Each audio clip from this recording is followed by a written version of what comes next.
ሰላም እንዴት ናችሁ? ዳናይት ነኝ። ያያቻላችሁት #ታይም ነው። በዛሬ #ታይም ፕሮግራማችን የተለያዩ ጥበብን የሚሸቱ ዝግጅቶችን ይዛንላችሁ ቀርበናል። ለምሳሌ ያክል እንደ ቅርጻ ፊልም፣ ሙዚቃ የተለያዩ የጥበብ ስራዎችን በተቻለን መጠን ለማሳየት እንሞክራለን። አብራችሁ ቆዩ።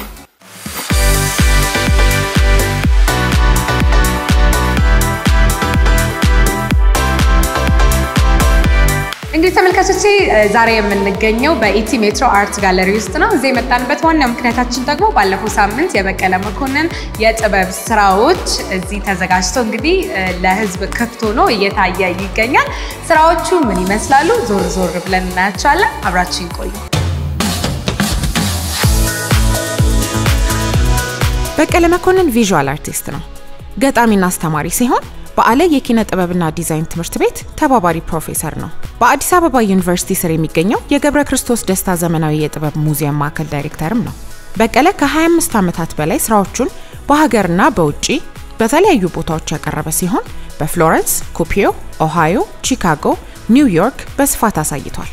በ1998 የቺካጎ አርቲስቶች ዓለም አቀፍ ፕሮግራም ሽልማት ያገኘ ከአፍሪካ ብቸኛው ቪዥዋል አርቲስትም ነው። በቀለ በዚህ ጤፍና ነፃነት ወይንም ግሉተን ፍሪደም በተሰኘው አውደ ርዕይ ላይ የሚከተለውን ሐሳብ ያነሳል። ከዕለታት አንድ ቀን ጤፍ ከጎተራው ወደ ማሳ፣ ነፃነት ደግሞ ከዳር ሀገር ወደ መሃል ሲሄዱ በአንድ ሰፊ ጎዳና ላይ ተገናኙ። ሰላምታ ከተለዋወጡ በኋላ ነፃነት ፈጥኖ ጤፍን አንቺ ከምግብ አዝሬት ሁሉ የከበርሽ ትንሿና ረቂቋ ጤፍ ሆይ እንደምን ከርመሻል? እድሜሽን ከማቱ ሰላም አርዝሞ ምግብነትሽን ከጥቅሙ አልፎ እስከ መድኃኒትነት የዘለቀ ድንቅ ፍጡር አድርጎ ሰርቶሻል። ዳሩ ምን ያደርጋል ለዓለም ሁሉ ሊተርፍ የሚችል በረከትሽን ታቅፈሽ ከሺዎች ዓመታት በኋላ ዛሬም እንኳን የገዛ ባለቤቶችን ከችግር መታደግ አልተቻለሽም ቢላት አጸፋውን ጤፍ እንዲህ በቁጭት መልስ መለሰች። መቼም ከራሳችን ይልቅ የሌላው ጉድፍ ቀድሞ ይታየናል። ታላቁ ነፃነት ሆይ ወቀሳህ ውጤቱን እንጂ ምክንያቱን አልደረሰበትም። እንደ እድሜና እንደ ጥቅሜ ብዛት ባይሆንም ይሄንን ሁሉ ህዝብ ያንን ሁሉ ዘመን አሻግሬ ዛሬ ያደረስኩ ነው ነኝ። ሆኖም ከፊሉ ጠግቦ ከፊሉ ጦሙን ማደሩ እኔ ወዳጁ ከደጁ ቆሜ ሳለሁ የባህር ማዶ መጽዋት የሰለጠነበት ሰበቡ የኔ ጥፋት ሳይሆን ያንተ ንፉግነት መሆኑን አስተውለኸዋልን? ባለቤቶቻችን ያንተን ዋጋ ከማንም በፊት ስለተረዱት ከሁላችን ማስበልጠው አንተን ላለማስነካት ዘላለም ነፍስና ስጋቸውን እንደገበሩ ኖሩ።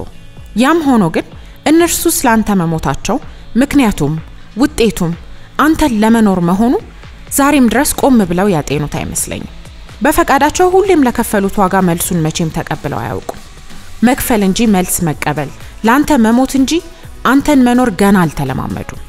ችጋርን ጨምሮ የችግራቸው መንስኤ የሚሆነው አንተስ ብትሆን ያለማመንታት ተሽቀዳድመው ለሞቱልህ ባለቤቶቻችን አንድስ ቀን እንኳን ያለ ልዩነት ተካፍለው እንዲኖሩ ከመንበርህ ወርደህ የትኛው ችግረኛ ደጅ ቆመህ ታውቃለህ?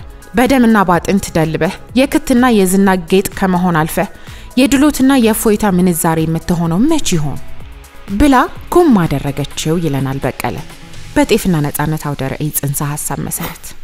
አሁን ደግሞ የፊልም አጀማመር ታሪክ በዓለም ደረጃ መቼ ተጀመረ፣ ሀገራችንስ መቼ መሰራት ተጀመረ የሚለውንና ስለ ፊልም የምንቃኝበት ሰዓት ላይ ደርሰናል። አሁንም አብራችን ቆዩ። ለመጀመሪያ ጊዜ ፊልም ወይም ተንቀሳቃሽ ምስሎችን ለታዳሚዎች ያቀረቡት በፈረንሳይ ውስጥ ይኖሩ የነበሩት የሉሚየር ወንድማማቾች ነበሩ። ራሳቸው በፈጠሩት ካሜራ፣ ፕሮጀክተር እና የፊልም ፕሪንተር እንደ አውሮፓውያኑ አቆጣጠር በታህሳስ 1895 በፓሪስ ሲኒማን ያስተዋወቁን እነዚህ ወንድማማቾች ናቸው። በመጀመሪያ የተሰሩት ፊልሞች በጣም አጭር ደቂቃ የወሰዱ ሲሆኑ በአውደ ርዕይ፣ በሙዚቃ አዳራሾች ወይንም ስክሪን ተዘጋጅቶ ክፍሉ ሊጨልም በሚችልበት ቦታ ነበር ለእይታ የሚቀርቡት።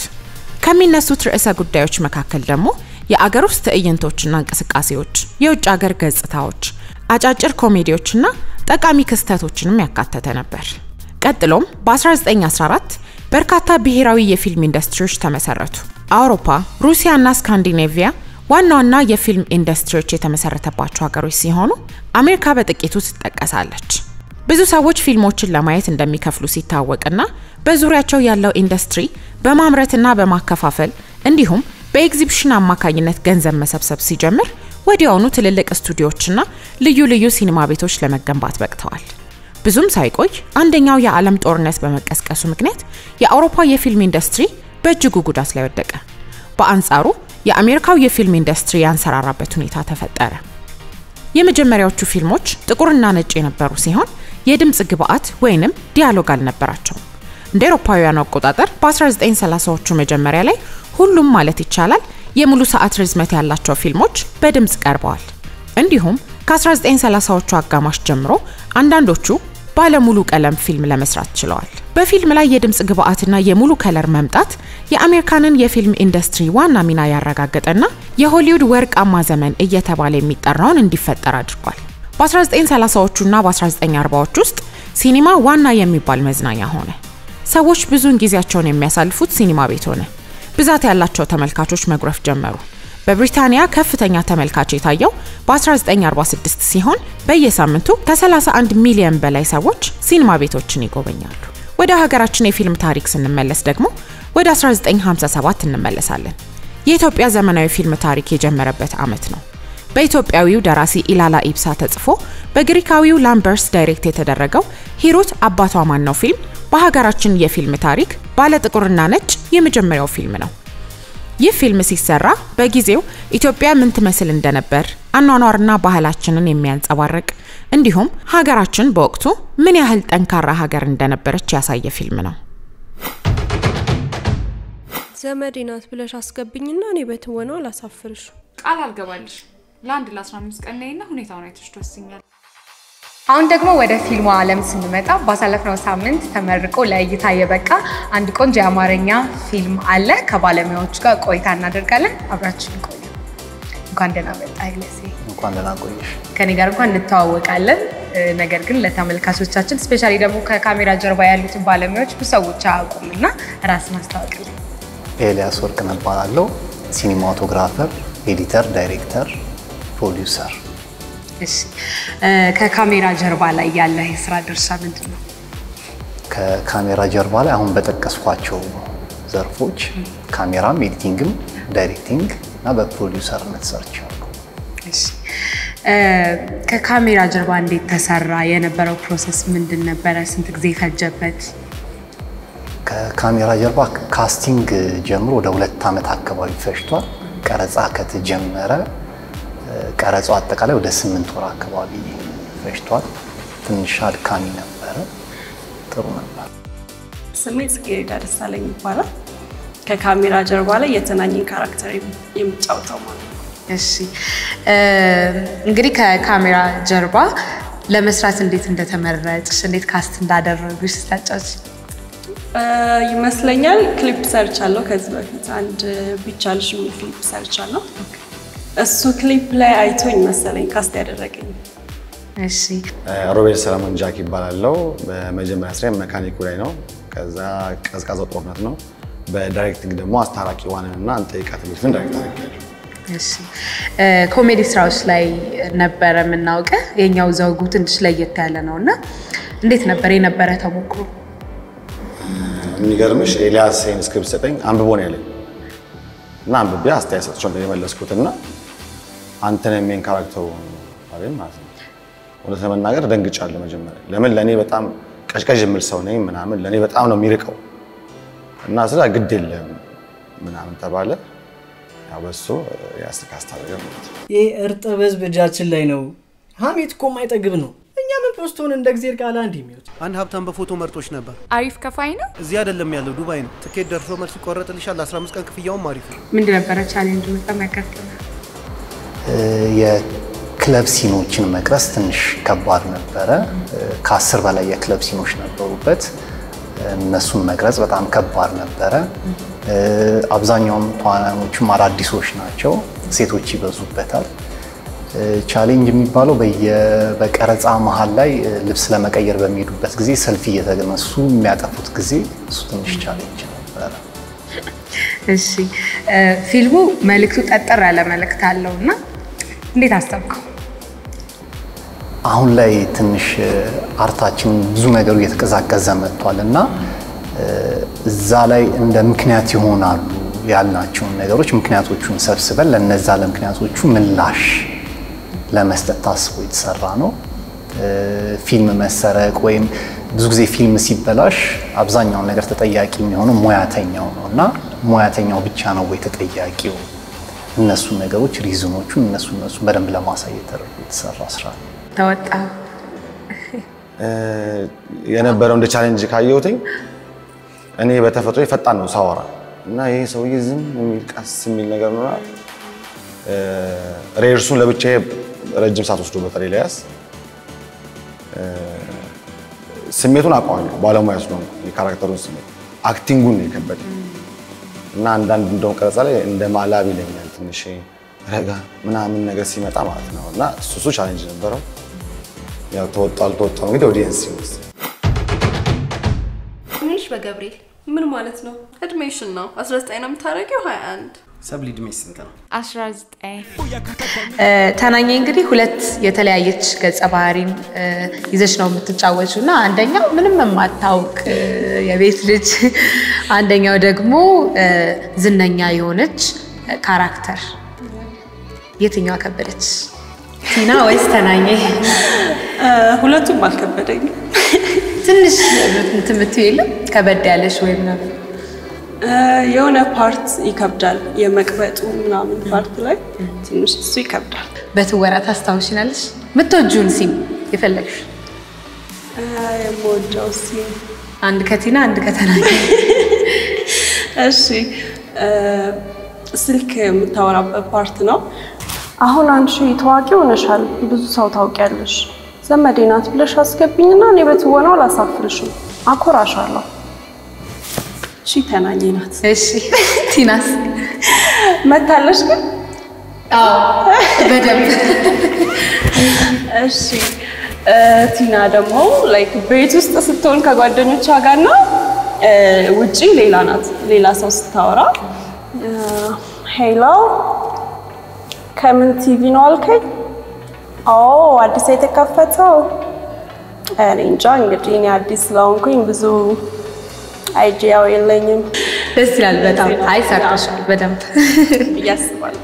እንደ የመጀመሪያ ስራ ነው አይደለ? አዎ በፊልም ፊልሙን ስትሰራ መጀመሪያ ከስክሪፕቱ ጀምረህ የትኛውን ኦዲየንስ ነው ለመሳብ ያሰብከው ወይም ደግሞ ታርጌት ኦዲየንስ እነማን ናቸው? ታርጌት ኦዲየንሶቼ ከእድሜያቸው ከ16 እስከ 19 ዓመት የሆኑ ወጣት ስፔሻሊ ሴቶች ላይ እና ቤተሰብን ነው። ከዛ መሀል ያለው ወጣቱ ጄኔሬሽን ምናምን ይሄንን ላይፍ ያውቃል። ግን እነዚህ ቲኔጀሮች ምንድነው ብዙ ጊዜ እኛ ጋር እየደወሉ እንደ እንትና ነው መሆን የሚፈልገው ምናምን የሚሉት ነገር አላቸው እና ትምህርታቸውን አቋርጠው እኔ ምንም አይነት መስዋዕትነት ለመክፈል ለአርቱ ዝግጁ ነኝ የሚሉ ልጆች አሉ። እና ይሄ እዚህ ጋር ሶሻል ሚዲያ ላይ የሚለቀቀው ላይፍ ትክክለኛ ወይ በአርቱ ተከፍሏቸው ይሄን ላይፍ የሚኖሩ ነው የሚመስላቸው እና ያ ነገር ትክክል እንዳልሆነ ያንን ነገር እንዲያዩበት እንፈልጋለን። መማሪያ ለነሱ እንዲሆናቸው እንፈልጋለን። ቤተሰብ ደግሞ ምንድነው አሁን ልጄ ምን ላይ ነው ያለችው፣ ገንዘብ ምን እየተሰራ ነው፣ ገንዘብ ይላክልኝ የሚለውን ነገር ወላጅ እንዳይበት ነው። ሶሎ ወላጆችና ለቲኔጀሮች ነው ታርጌት ያደረግነው። እኔና ለአንተ ብቻ ሳይሆን የኢትዮጵያን ሕዝብ ሁሉ የሚያስተምር ትልቅ ስራ ነው። ካራክተሩ እንግዲህ በጣም ያሳዝናል። የትኛው ሲን ነው የበለጠ ለአንተ የምትወደው? ፌቨራይት ሲኑ ይሄ ነበረ ደስ የሚለኝ እኔ ብለህ የምትለው? አሁን ምን መሰለሽ በጣም ወዶ ሲና ግን ካወራው ታይሆን ለምን ተገብቶ ይታይ ነው። ስፖይል እናደርገዋለን በቃና ልክ ሲያው ያው ሰው ሲያው እሱ ነው ወዶ ሲን። ከምትወደው ሲን ውስጥ የትኛውን ሲን ትመርጣለህ ከፊልሙ? ያው ከባድ ነው ለአንተ ግን ከባድ ነው። እንደምን ከምወደው አንድ ሲን ላይ አለ ወደ አዲስ አበባ ዋና ካራክተሯ ከመጣች በኋላ የመጀመሪያ ስልክ ሲደወልላት በጣም ቀጣ ሄሎ የምትልበት ፓርት አለና እሱ ፌቨራይት ሲኔ ነው። ተናኘ ቲና ከሆነች በኋላ ቲና። እሺ ቀጣይስ ምን እንጠብቅ ኤልያስ? ቀጣይ አሁን ከሳምንት በኋላ የሚወጣ ሌላ አዲስ ፊልምም አለኝ። አረ በየሳምንቱ አከታተልካ? በየሳምንቱ ከዚህኛው በፊት ሰርቼ የጨረስኩት ፊልም ነበርና ይሄኛውን ማስቀደም ፈልጌ ነው። ቀጣይ እሱ ይወጣል። ሌላ ደግሞ ኤዲቲንግ እየተሰራ ያለም ስራ አለኝ። እሱም በቀጣይነት ይወጣል ማለት ነው። እንጠብቃለን። በጣም አመሰግናለሁ። አመሰግናለሁ። ከካሜራ ጀርባ ፊልም እንግዲህ በውስጡ ብዙ መልእክት ያስተላለፈ ፊልም ነውና በተለየ መልኩ ባንቺ አስተያየት የትኛው ቢስተካከል ነው የፊልሙ ኢንዱስትሪ ሚስተካከለው ወይም ይሻሻል ብለሽ ታስቢያለሽ? ያው ብዙ ቻሌንጆች አሉ። ከቻሌንጆች ውስጥ አንዱ ካስት ለመደረግ ኦፖርቹኒቲዎችን አለማግኘት ነው እና ብዙ የፊልም ባለሙያዎች አዳዲስ ሰዎችን ቢያሳትፉ ብዙ አቅም ያላቸው ሰዎች አሉ እና እነሱን ቢያሳትፉ ይላሉ። በዚህ አጋጣሚ መሞጋገስ እንዳይሆን ኤልያስ ወርቅነህ በተቻለው መጠን ሞክሮታል። ኢንዱስትሪው ከዚህ ባሰ ችግር አለ ማለትም ልጅ በሁለት ሰዓት ውስጥ የሚያሳየት ይሄን ብቻ ስለሆነ እንጂ ዶክመንተሪ መሆን ይችላል። የኢትዮጵያ ፊልም ኢንዱስትሪ ዶክመንተሪ ነው ማለት ነው። ቻሌንጁ በጣም ከባድ ነው። ገባሽ? ብዙ ነገር ነው የምትከፊው።